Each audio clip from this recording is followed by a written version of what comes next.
Hey everyone, welcome to another episode of Get Jasched. I am your host, Jess. I don't know if you were watching me just then. I had to actually think about what I was going to say next. There's reasons for that. It's been a big few weeks. I'm recording this the day after I submitted my last master's assignment for my master's in applied positive psychology. And look, while I feel good,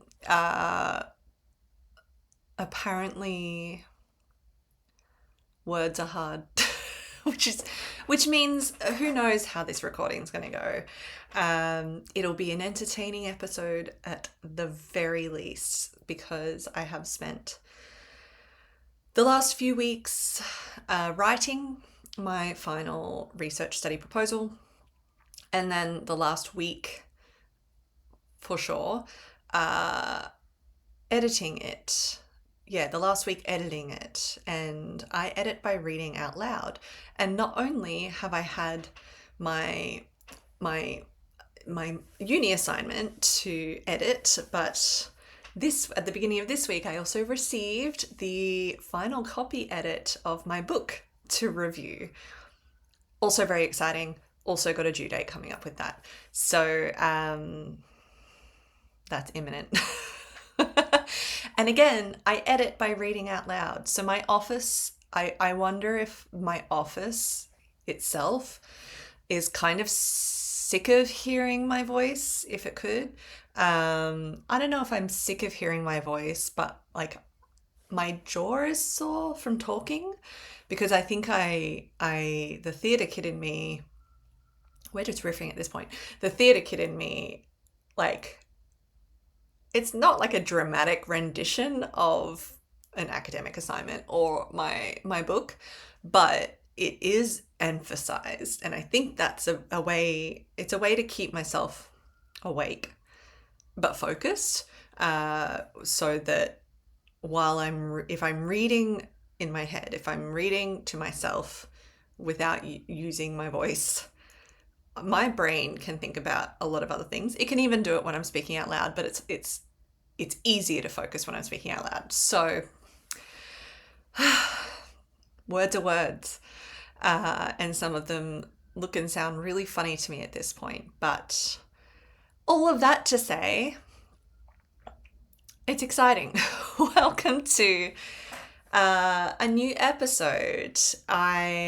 This one is coming out, obviously I'm recording it after I've submitted, but it's also coming out after my birthday. So hopefully by this stage I've had 4 full days off, a long weekend when I've barely gotten a proper weekend in the last year. So we'll see what any others are like after this. But actually that brings me to my point for this episode's topic, which I feel like is really important, is how we don't always need to do things we enjoy just because they're productive. And that productivity, quote, productivity can come in different ways, or progress, let's call it, can come in different ways. So I'm going to get into that in a moment. I wanted to mention, again, as usual, the Get Jasched Meditation Plus subscription podcast that is connected to this podcast. This podcast is free, but the subscription podcast is connected to it, and it is a small monthly subscription, and you get weekly guided mindfulness and meditation practices, both relaxation mindfulness practices as well as active mindfulness practices, where you're training your brain a little bit more, and access to the entire library of what's already been uploaded before you join the subscription. So that is available via the link. I'll include it in the details below, and it is available for you if you would like some regularity and accessibility in a mindfulness or meditation practice. You don't have to be super into meditation. You don't have to be super into the esoteric of it all.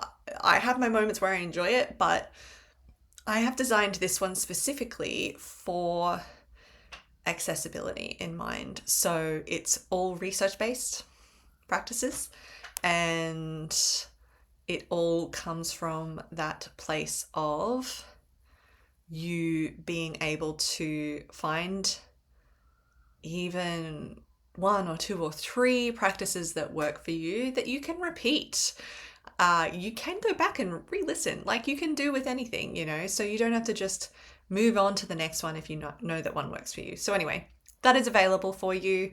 I've gotten really, really good feedback from subscribers so far who are business owners or people who work long, hard hours. A lot of it's doing manual labor, actually, if I think about it. There's business owners or manual labor of different types.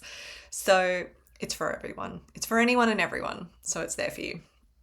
But today's conversation is in part, yes, inspired by having my head in research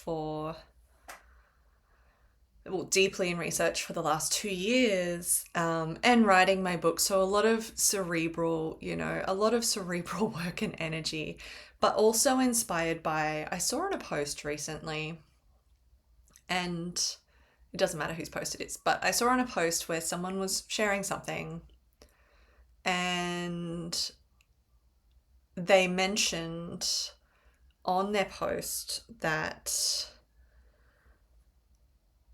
they said, when I used to read literature, and I know this person, we're not close, but I know this person well enough to know what that means. And it means that they only read things that are self-improvement and personal development or professional development. And in the past, I've also had that voiced by people around me. I remember reading a series that I was really looking forward to by Stephen King, my favorite author. So it was the first time I read the Dark Tower series. This was about 15 years ago. And I was really I loved it. I enjoyed it. I mean, you know, there are parts of it that are questionable now, but like in general, I loved it. I enjoy reading fiction is the point. It doesn't matter what it is. And I remember someone around me then saying, well, imagine what your life would be like if you spent your energy reading professional development books instead of reading novels, like fiction, like literature. And I was young then, 15 years ago. I was 21, 22, and that's young. I still feel like young now, but that's young. And I remember being like, oh yeah, okay, right. But it's something I've been thinking about because of these other things, like because I saw someone's post that mentioned literature, because I've been aware of how I've been feeling in the progress and over the course of completing a master's postgraduate degree and writing an entire book and editing it in this moment too. And really noticing in myself that I love the work I do. I love what I've studied. I love what I talk about, and that will continue. That's not going to go anywhere. But also noticing how much I've been craving more of the arts. And I mean that as a broad term. I mean that as fiction, because I haven't really read a lot of fiction for the last 2 years, because I haven't had time. There was one time I read, when I began my master's, I had surgery the same week I began my master's, so almost 2 years ago. And while I was recovering, I read all of the Bridgerton books. So, that was good in that sense. But, I haven't read a lot of fiction because I haven't had a lot of mental capacity to. Like, I've only mostly been reading research. I've been listening to a lot of audiobooks that are all nonfiction until recently, but I like to physically read, but also I couldn't. My eyes were so tired from spending so much time on the computer that it wasn't as enjoyable. So this is all where this is coming from, right? This is all where it's coming from this place of finding balance. And the point of this conversation isn't just about what I've been through, but it is about how we put this pressure on ourselves to make everything productive without realizing the richness. Now I'm going to die on this hill. The richness that the arts gives us. And I could get political with it. I'm not even getting political with it. This is literally about the mindset we have about progress and productivity and professional and personal development, and how at some point somehow, and I say this having written a professional development book and that book coming out in September, I say this having written all of that, knowing that exists for me too. But at the same time, it's not the only thing that contributes to who we are as a person. I am convinced in relation to I don't read literature. I mean, people have different relationships with reading itself, right? So, I also classify reading as listening, however you need to absorb it, because it's super ableist to say that listening to a book is not reading a book. I call bullshit on that, because it is bullshit. So I'm talking about however you read. You don't have to read with your eyes. You can read by listening. However you can read through Braille, whatever it is for you. But we forget that hearing other stories that aren't necessarily about someone's life lessons that they've learned, and here's how you can do the same in your own profession, your own career, or your own life. When we just hear stories through literature, through movies, TV shows, the arts like theatre, look, I've got a bias. I'm a theatre kid at heart and wish I was a theatre kid in practice. I was once upon a time, but I'm a theatre kid at heart, right? So it comes with that bias, but it also comes with that experience. When we hear stories about people's lives, especially people's lives who don't necessarily have the same experiences as ours, or who might not make the same decisions we make, we actually learn that there are different lived experiences than our own. I remember seeing a post. I can't credit it. I'm sorry, because I don't know where it came from. It was in passing and it distressed me a little to read, to be honest.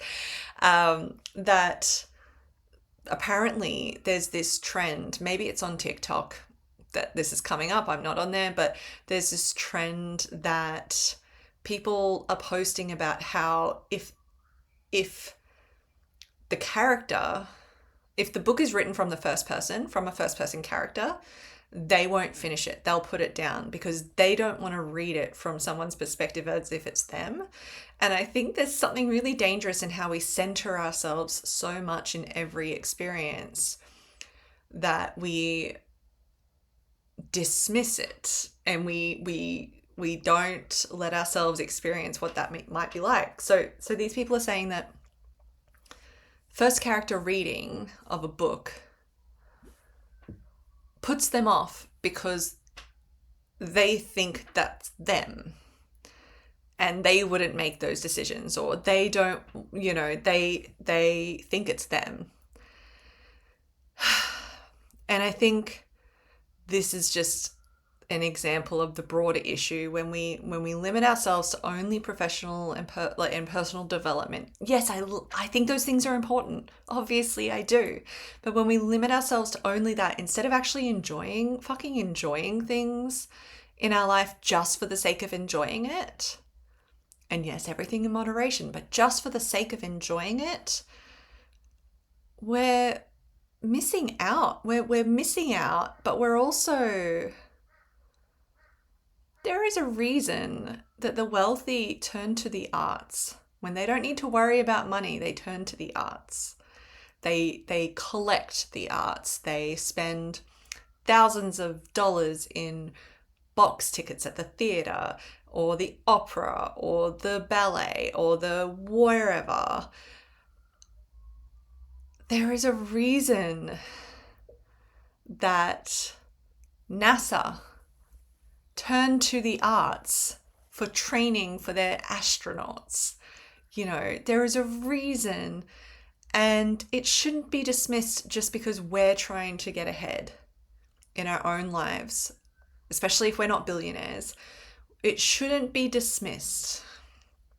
And we shouldn't, and I really, I normally don't necessarily like to should or shouldn't over people, but we really shouldn't let it guilt or shame us into not enjoying the things that maybe give us joy, maybe make us feel a little more alive, maybe give us a little bit more of a depth of our own lived experience, where things are about things beyond just, how do I optimize this? How do I monetize this? How do I make sure I'm doing everything I can to hustle, to develop myself, like as if we're continually broken anyway. I guess this is a soapbox that I'm standing on right now, because it is a little bit of a rant, I'm aware of that, but I think it's so important. I just want to emphasize how important it is, because I think so many people, I can think of clients who feel bad about themselves because they're like, well, I should probably be doing more. Maybe, look, but maybe it's not more. Maybe we do get stuck in like the streaming shows when, like there is obviously the extreme and the flip side of it. But when we're guilting ourselves for literally enjoying the richness of a story, saying, I shouldn't be enjoying this because I should be learning to develop myself more, and only doing that, that is not a well-rounded life. So I'm talking about the other extreme, where it's the extreme of, and you see this a lot on social media, I'm seeing it less and less, could be algorithm, or it could be just more people are talking about this other side of it. But we've seen it a lot on social media where it's like, here's how to optimize fucking every minute of the day with self-development work. When you go for a walk, listen to a podcast about whatever. What happened to walking in nature, to be present, to notice fucking nature? It's the equivalent of people who fucking go on a hike. Oh my God, here we are ranting. Go on a hike but take a Bluetooth speaker with them, or go to the beach and take a Bluetooth speaker. And I don't mean a party beach. I mean a beach that is shared by other people who are just trying to enjoy the sounds of the beach. We don't need to optimize every single moment of the day. Sometimes we need space to just be. Sometimes we need space to just enjoy something, to enjoy it, rather than develop. Because here's also the thing. If we are stuck in only listening to other people's voices, literally, or in reading, however we do that, absorbing other people's voices. And again, the irony of me saying this on a podcast, I get it. But I'm going to try and use my voice for good here. I always do, but I'm really going to try and use my voice for good here. If we are spending every minute of the day absorbing things to develop, when do we actually take the time to integrate that and make it our own, or figure out what is ours? And when do we take the time to actually practice enjoying things for the sake of enjoyment? Because it's unhealthy to try to optimize everything and only enjoy it because it's optimizing us. Quote, optimizing us. These are all the things I'm thinking about. And again, it's probably highlighted for me because I really enjoyed my master's. I love learning. I do. I love learning. So I'm not saying stop it, because I'm not going to either. But what I am suggesting is make sure you are allowing things for the sake of enjoying them, which is what I'm excited to be bringing back more into my fold, into my life, into my experience. And it was a necessary pause in a lot of ways, because of just, I was listening to how I felt and I didn't want to force it because I needed my brain to have a break in other ways. So I listened to a lot of music. That's still the arts, right? It's not me focusing on reading, even fiction, even though I love it. Not me focusing on reading, even fiction, even though I love it. But I listened to a lot more music over the last 2 years versus reading. We go through seasons. We adjust as we need to. We do what we need to. But my main point is, you don't have to stop learning. You don't have to stop looking at ways that maybe you could make life feel easier for you. But we shouldn't be doing those things at the full entire expense of enjoying things for the sake of enjoying them. It's not good for us. We forget what it's about. We forget what life is about then. And when everything is tied to optimization, we put these conditions on ourselves and our performance and our value and our worth as a result. And this isn't about if you like the arts or not, but it's a damn good example that I think people can listen through and work around if that's not your thing, but enjoy things for the sake of enjoying it as well, both. Because I think we need more of that. We need more of that. We need more of that. And some people need it more the other way, sure, but we need to have less of the shame and guilt on, or the elitism, the anti-intellectualism of, I don't read literature. What does that mean? Why is there a high horse for that? And why are you on it? What does that mean? And I'm not criticizing the person here, I'm criticizing the concept. I don't understand what that means. I don't read literature, as if it's a mark of intelligence. How do you learn critical thinking? You don't just learn critical thinking. Yes, you learn it through academia. I can fucking tell you that. That's great. You learn it in a lot of other ways too. So, like, why the elitism either way? You know, because there's people who are like, well, I don't read literature, I only read academia. That might be your job. So, like, yes, it might be natural that that's skewed that way too. I get that. But there's no elitism needed either direction. What does that mean? What do you think it means about people who do read literature? Some of the most aware, deep people I know who are so intelligent, have such high critical thinking skills, are people who are readers of literature as well, not just professional development, personal development, are readers of literature. And I know I'm harping on about that, but pick your thing. I want